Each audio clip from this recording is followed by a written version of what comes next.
Sociālo jautājumu Veselības aizsardzības komitejas sēdē tika skatīti vairāk būtiski jautājumi. Pirmajiem jautājumiem bija par pašvaldības nepieciešamību sniegt finansiālu atbalstu privāto ceļu uzturēšanai ziemas sezonā sociāli mazaizsargātām personām. Esam sagatavojuši saistošos noteikumus par šo jautājumu, un tie nodot publiskajai apspriešanai, viedokļu noskaidrošanai. Pēc viedokļu saņemšanas tie tiks skatīti domes sēdē un apstiprināti. Otrs būtiskais jautājums par civilās aizsardzības jomu Ropažu novadā.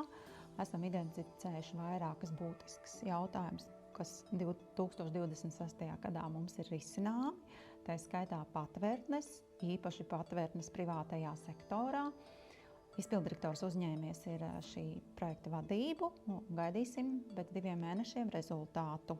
Un vēl būtisks jautājums, ko šodien esam finišējuši, Ropažu novada pašvaldības sociālā budžeta projekta sagatavošanas procesu. Un sociālā budžeta projekts tiks nodots nākošais nedēļas skatīšanai jau komitejas sēdē. Turpinām strādāt.